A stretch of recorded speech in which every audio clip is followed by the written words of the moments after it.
हदीस में अल्लाह ने कब कुत्ते को पैदा किया इसका सही टाइमलाइन नहीं बताया, मगर इस्लामी तालीमात के मुताबिक अल्लाह ने कुत्ते को इंसान से पहले पैदा किया, क्योंकि अल्लाह ने आसमान और ज़मीन की तमाम मखलूक़ात इंसानों के आने से पहले ही बना दी थी, ताकि जब इंसान आए तो उनके लिए रिस्क, मदद और इम्तिहान मौजूद हो।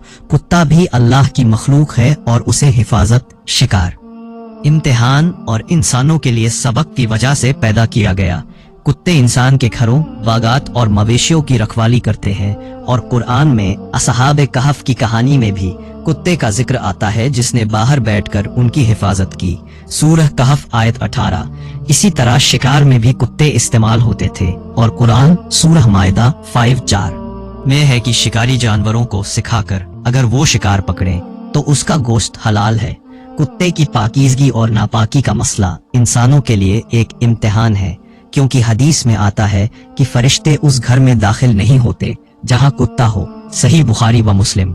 यानी इंसान को देखना है कि वो कुत्ते को सिर्फ जरूरत के लिए रखते हैं या बिला वजह मोहब्बत में हद से आगे बढ़ते हैं। कुत्ता वफादार और निगाहबान होता है, और इंसान को इससे सबक मिलता है कि अगर एक जानवर अपने मालिक का वफादार रह सकता है तो इंसान को अल्लाह का और भी ज्यादा वफादार होना चाहिए।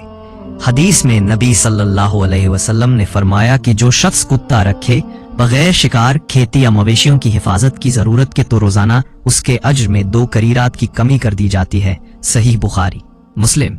और यह भी फरमाया कि अगर कुत्ता किसी बर्तन को चाट ले तो उसे 7 बार धोना चाहिए, जिनमें से 1 बार मिट्टी से। सही मुस्लिम। इसका मतलब है कि कुत्ता नापाक तो है लेकिन हराम नहीं, और जरूरत के मकाम पर उसे रखना जायज है। में 2 करीरात की कमी कर दी जाती है। सही बुखारी, मुस्लिम। और यह भी फरमाया कि अगर कुत्ता किसी बर्तन को चाट ले तो उसे 7 बार धोना चाहिए, जिनमें से 1 बार मिट्टी से। सही मुस्लिम। इसका मतलब है कि कुत्ता नापाक तो है लेकिन हराम नहीं, और जरूरत के मकाम पर उसे रखना जायज है। नतीजा यह है कि अल्लाह ने कुत्ते को इंसान की हिफाजत, शिकार, इम्तिहान और सबक के लिए पैदा किया, और वह वफादारी और निगहबानी की मिसाल है, लेकिन शरई अहकाम यह है कि बगैर जरूरत उसे पालना मना है।